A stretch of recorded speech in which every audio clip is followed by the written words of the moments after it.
சித்தப்பா இந்தாங்க கொஞ்சம் கஞ்சி குடிங்க.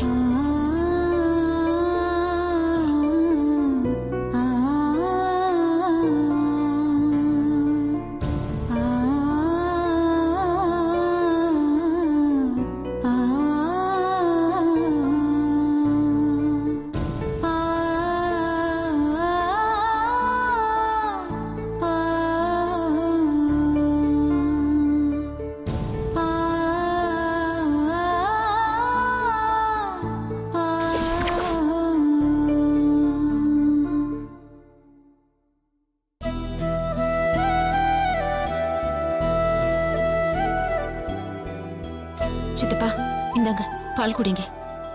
பரவாயில்லம்மா. மாத்திரை வேற சாப்பிடுறீங்க, வயிறு புண்ணாயிட போகுது. குடிங்க குடிங்க சித்தப்பா.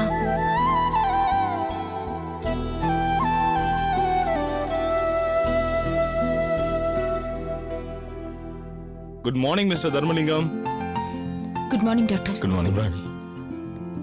எப்படி இருக்கீங்க? நல்லா இருக்கு.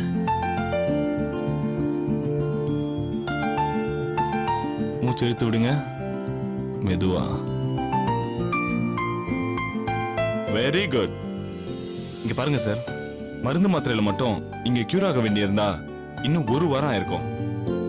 இவங்களோட அக்கறையான கவனிப்புல இந்த 2 நாள்ல நீங்க 80% கியூர் ஆயிட்டீங்க.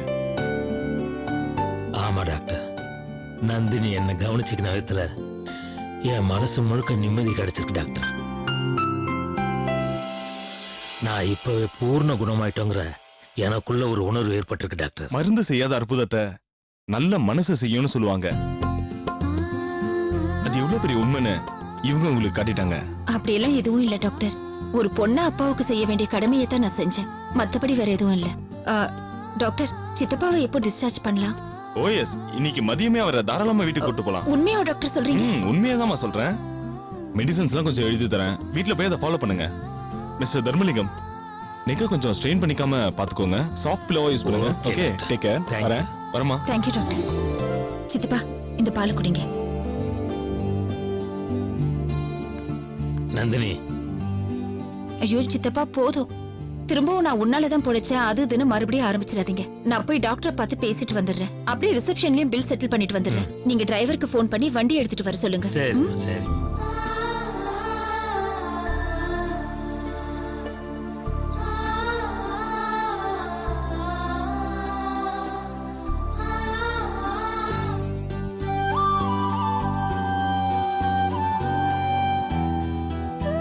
இந்தாங்க. Thank you madam.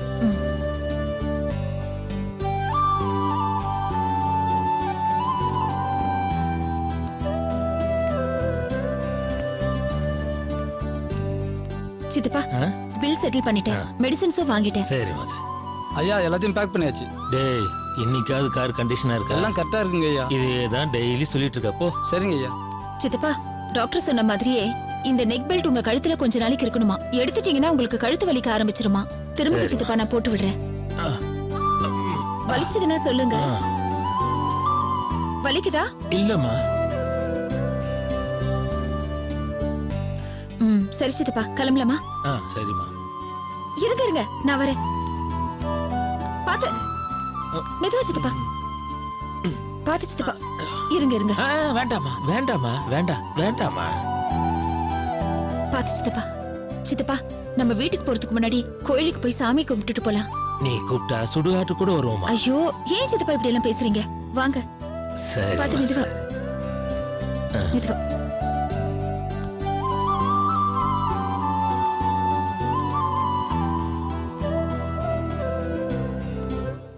பிரசாதம் ஐஸ்வர்யாணாம் தீர்க்க சுமங்கல்யா பிராப்திரஸ்தோ.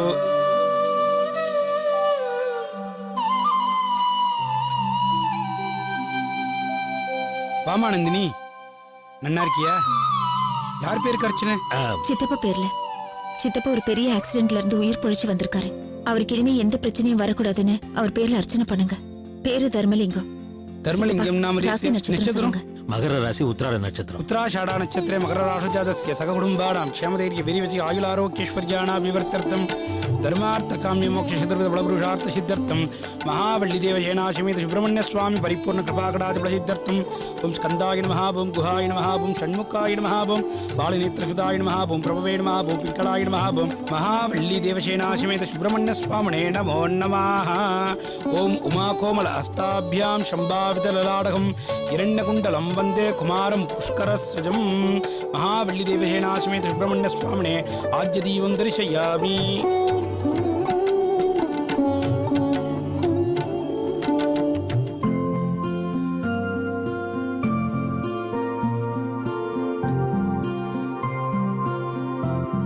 வரேன் சாமி. போயிட்டு வாமா. சித்தப்பா கொஞ்ச நேரம் அப்படி உட்காந்துட்டு போலாம். சரிம்மா.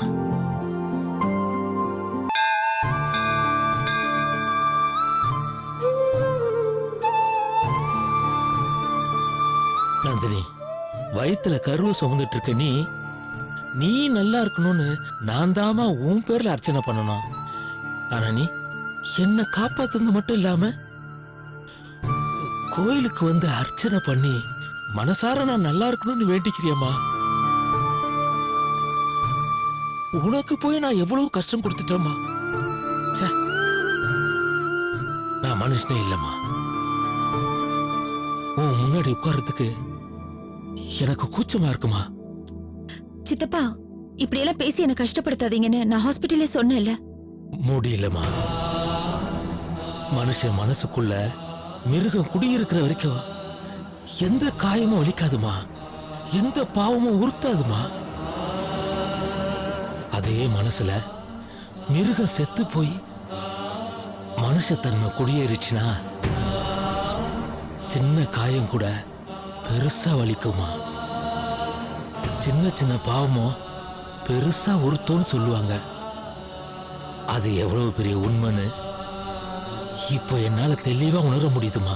சித்தப்பா சின்ன வயசுல இருந்தே கல்பனாவுக்கு என் வீட்டுக்காரரை கல்யாணம் பண்ணி வைக்கணும்னு நீங்க எவ்வளவோ கனவுல இருந்திருப்பீங்க. அது தெரியாம நான் வந்துட்டேன்.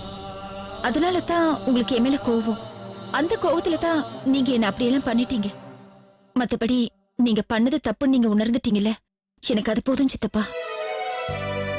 என்ன உங்க தப்ப நீங்க உணர்றதுக்கு உங்களுக்கு ஒரு சந்தர்ப்பத்தை ஏற்படுத்தின கடவுள் உங்க பொண்டாட்டிக்கும் உங்க பொண்ணுக்கும் எப்ப அந்த சந்தர்ப்பத்தை ஏற்படுத்தி கொடுப்பாருன்னுதா தெரியல. என்னம்மா சொல்ற? இன்னுமா அவங்க ரெண்டு பேரும் உனக்கு தொந்தரவு கொடுக்கறாங்க? கொஞ்ச நெஞ்சம் இல்ல சித்தப்பா, தாங்க முடியாத அளவுக்கு. உங்க பொண்டாட்டி பத்தியும் உங்க பொண்ணை பத்தியும் உங்ககிட்ட என்ன குத்தம் சொல்றேன்னு நீங்க என்ன தப்பா நினைக்காதீங்க. இல்லம்மா, என் பொண்டாட்டிய பத்தியும் என் பொண்ணை பத்தி எனக்கு நல்லாவே தெரியுமா. அதனால உன்னை பத்தி நான் தப்பா நினைக்க மாட்டேன். அவங்க என்னென்ன தொந்தரவு கொடுத்தாங்கன்னு தயங்காம சொல்லுமா. எதுக்குமா தயங்குற? ஏன் தயங்குற? என்ன பண்ணாங்கன்னு தயவு செய்து சொல்லுமா. அது குழந்தை விஷயத்துல எனக்கு அவருக்கும் கொஞ்சம் மனஸ்தாபம் ஏற்பட்டு நான் அவர்கிட்ட கோச்சுக்கிட்டு எங்க அம்மா வீட்டுக்கு வந்துட்டேன். அத அவங்க சாதகமா பயன்படுத்திக்கிட்டு என் வாழ்க்கையோட ரொம்ப விளையாடிட்டாங்க.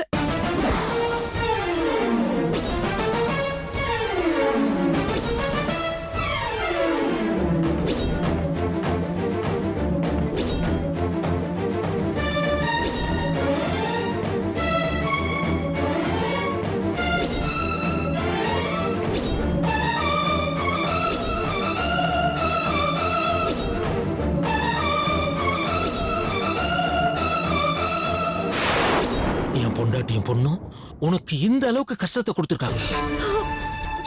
போனதெல்லாம் போட்டு சித்தப்பா, என்ன பத்தின உண்மையெல்லாம் என் அத்தைக்கும் என் புருஷனுக்கும் புரிய வச்சு நான் மறுபடியும் அவர் கூட சேர்ந்து வாழணுங்கிறதுக்காகத்தான் கடவுள் எங்களுக்கு தனி கொடுத்தனத்துக்கு வாய்ப்பு கொடுத்திருக்காரு.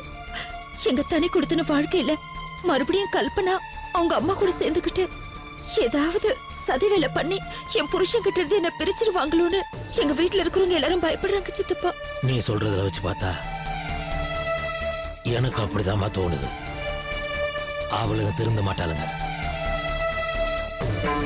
கவலைப்படாதம்மா.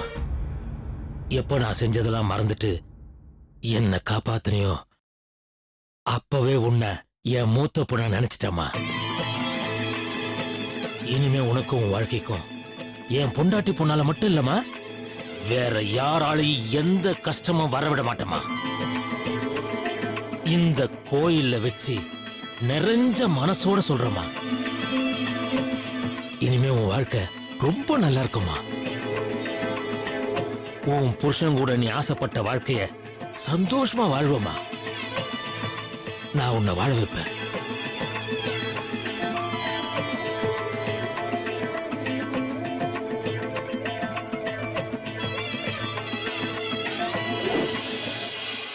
நந்தினி, இனிமே உனக்கு எந்த பிரச்சனையும் இருக்காதுமா. உன் மேல அக்கறைப்படுற நாங்க எல்லாருமே ஏதோ ஒரு வகையில சூழ்நிலை கைதியா தான் இருக்கோம். உன் நல்லதுக்காக உன்னை பெத்த எங்களாலையும் ஒரு அளவுக்கு மேல நகர முடியல. உன் மேல அக்கறை உள்ள இந்த தம்பியும் தூரத்துல இருந்து தான் உதவி பண்ண முடியுது. மாப்பிள்ளையால அவங்க அம்மாவை மீறி எதையுமே செய்ய முடியல. ஆனா இப்போ உன் வாழ்க்கையில பெரிய பிரச்சனையா இருந்த கல்பனாவோட அப்பாவே உனக்கு சப்போர்ட்டா இருக்காருன்னா உனக்கு இனிமே யாராலையும் எந்த பிரச்சனையும் இருக்காதுமா. ஆமா நந்தினி, என்னதான் உன் புருஷன் கல்பனாவுக்கு மாப்பிள்ளை பார்த்தாலும் அவரு பாக்குற மாப்பிளையே அவ கல்யாணம் பண்ணிக்க சம்மதிக்கிற மாதிரி நடிச்சாலும் உன் மாமியார் சம்மதம் இல்லாம அந்த கல்யாணம் நடக்காது. ஆனா இப்போ அவங்க அப்பாவே அவளுக்கு மாப்பிள்ளை பார்க்க போறதுனால யார் சம்மதமும் தேவைப்படாது. யாரு மறுத்தாலும் இந்த கல்யாணம் நின்னுடாது. அம்மா சொல்றதும் சரிதான் நந்தினி. இனிமே எந்த கஷ்டமும் இல்லாம விஸ்வாவுக்கு உங்களை பிடிக்க வைக்கிறது மட்டும் இல்லாம உங்க மாமியார் கிட்டயும் உங்களை பத்தின உண்மையெல்லாம் சொன்னீங்கன்னா எல்லாத்தையும் தெளிவா புரிய வச்சிடலாம். நீங்களும் விஸ்வாவும் பழைய மாதிரி சந்தோஷமா வாழ போற நாள் ரொம்ப தூரத்துல இல்ல. ஆமாம்மா, இனி கல்பனாவோட அப்பா இப்ப இருக்கிற மாதிரியே பிடிவாதமா இருந்து அவளுக்கு உடனே ஒரு மாப்பிளைய பார்த்து கல்யாணம் பண்ணி வச்சுட்டாருன்னா அதுக்கப்புறம் அவ உன்னை எந்த வகையிலையும் தொந்தரவு பண்ணவே மாட்டான். உன் மாமியாரும் உன்னை ஏத்துக்கிட்டு உன் புருஷன் கூட உன்னை சந்தோஷமா வாழ வச்சிருவாங்க.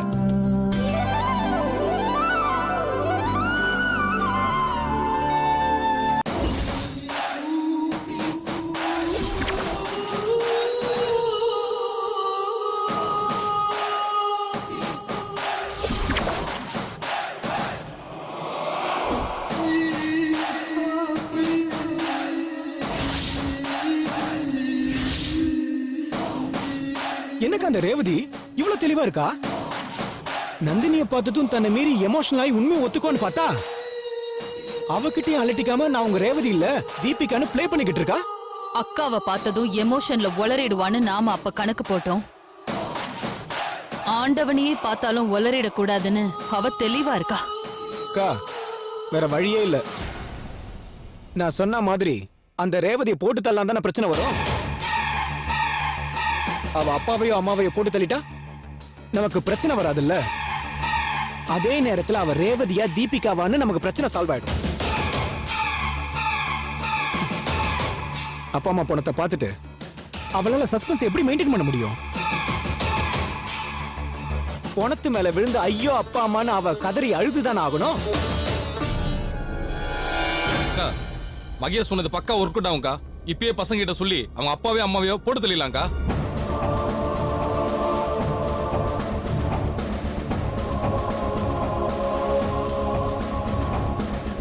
என்னக்கா யோசிக்கிற? நாங்க சொல்ற மாதிரி பண்ணிடலாம்ல. ஐடியா நல்லதா இருக்கு, பட் இப்போதைக்கு வேண்டான்னு தோணுது. ஏன்க்கா அப்படி சொல்ற? டேய், ஒரு விஷயத்தை ஒர்க் அவுட் பண்றதுக்கு நாம எடுக்கிற முயற்சியில கொலைங்கிறது கடைசியா இருக்கணும். ஃபர்ஸ்ட்லயோ நடுவுலயோ இருக்க கூடாது. ஏன்னா கொலைங்கிறது யாரு பண்ணாலும் அது பிரச்சனையை உருவாக்குற விஷயம். அக்கா இந்த விஷயத்துல நம்ம ஏற்கனவே எக்ஸ்ட்ரீமா ட்ரை பண்ணிட்டோம். ஆனா எல்லாமே ஃபெயிலியர் ஆயிடுச்சு. அதனால இந்த முடிவு தான் நமக்கு சரியா இருக்கும். வேண்டாம் மகேஷ், சரியா வராது. வேற ஏதாவது யோசனை சொல்லு. அக்கா நான் என்ன சொல்ல வரேன்னா, வேண்டான்னு சொல்றேன்ல, வேற ஏதாவது யோசிக்கலாம்.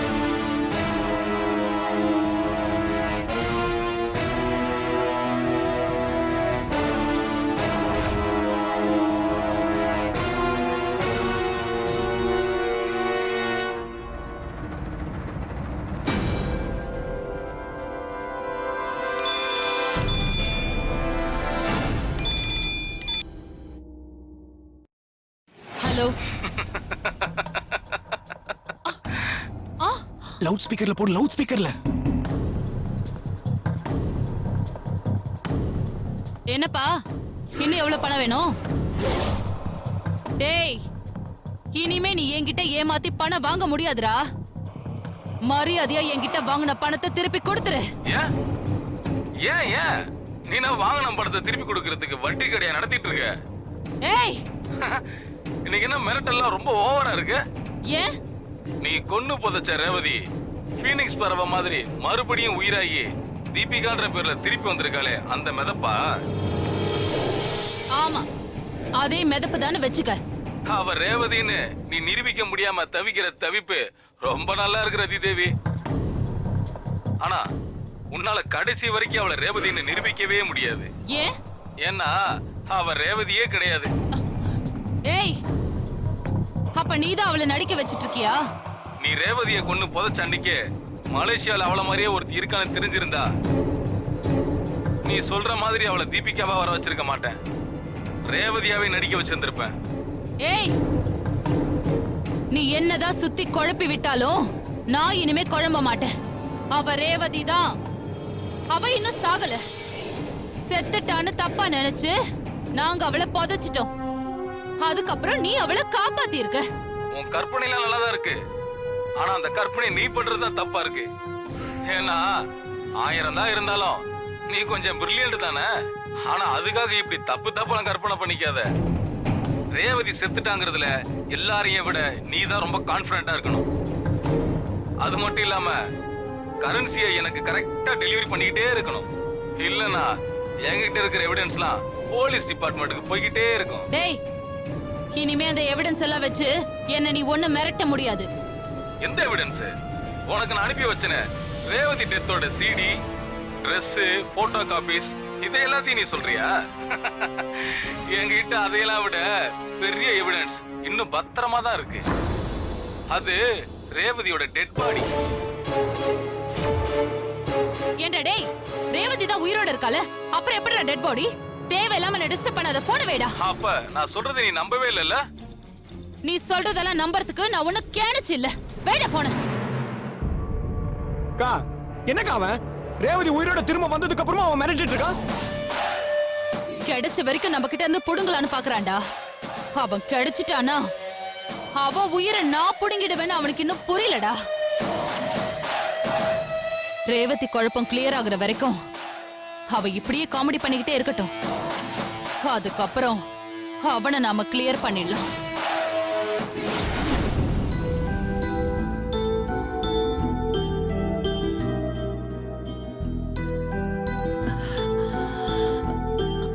கால் வலிக்கலாமா? வேண்டப்பா, விடு. மா, மருந்துமா. நீ எதுக்குப்பா எடுத்துட்டு வர? நான் எடுத்துக்க மாட்டேனா? ஏமா, நான் கொண்டு வந்து கொடுக்க கூடாதா? இன்னைக்கு நீ எடுத்து தரேன்னு எதிர்பார்த்தா நாளைக்கு இந்த வீட்டுல யாரை எதிர்பார்க்க முடியும்? உன் அப்பாவும் என்னை விட்டு போயிட்டாரு. எனக்கு ஆறுதலா இருந்த அண்ணியையும் கல்பனாவையும் அண்ணன் ஏதேதோ காரணம் சொல்லி கூட்டிட்டு போயிட்டாரு. என் புள்ள, நீ என்னை விட்டு பிரிய மாட்டேன்னு நான் நம்பிட்டு இருந்தேன். நீயும் கோர்ட்டு தீர்ப்பு படி அந்த நந்தினிக்கு குழந்தை பிறக்கிற வரைக்கும் அவ கூட போய் அங்க வாழ போற.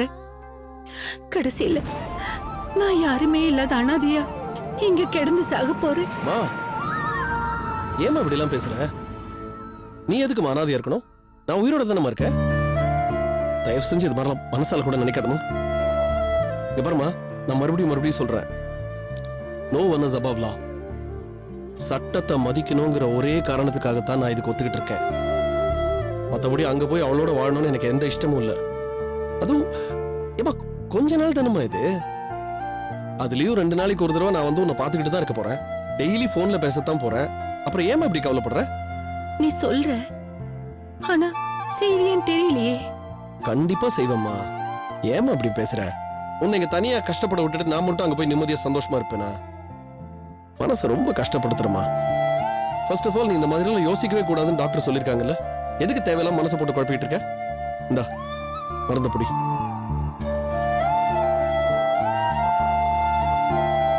இருபத்தி 4 மணி நேரம் இப்படியே யோசிச்சுக்கிட்டேன்.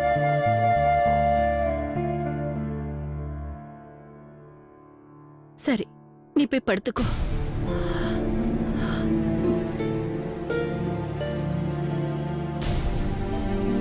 மா ஒரு முக்கியமான விஷயம் பேசணும். சொல்லுப்பா, உட்காரு. என்ன சொல்லு? இல்லம்மா, இப்போ கோர்ட்ல என்ன சொல்லியிருக்காங்க, குழந்தை பிறக்கிற வரைக்கும் நாங்க 2 பேரும் தனியா ஒரு வீட்டுல இருக்கணும்னு சொல்லியிருக்காங்க இல்லையா? அதுக்கு என்ன பண்ணலான்ற? நான் அவளை இங்க கூட்டிட்டு வந்துடுறேன், நீ எங்கேயாவது போய் தங்கிக்கோன்னு சொல்ல வரையா? மா ஏமா இப்படி பேசுற? நான் எப்பமா அப்படி சொன்னேன்? பின்ன நீ போய் அவ வீட்டுல தங்க போறேன்னு சொல்றியா? மா என்ன கொஞ்சம் முழுசா பேச விடுறியா? சரி சொல்லுப்பா. மா நம்மளோட 2-3 வீடு யூஸே இல்லாம சும்மா பூட்டி கிடக்க அங்க இங்கன்னு. நான் இப்போ இதுக்குன்னு புதுசா வாடகைக்கு ஒரு வீடு பார்க்கணும். அதுக்கு பேசாம அதுல ஏதாவது ஒரு வீட்டுல நான் அப்படியே போய் இருந்துடலாமான்னு கேட்கலான்னு. என்னம்மா சொல்ற? சரிப்பா, எனக்கு எந்த ஆட்சேபனையும் இல்லை.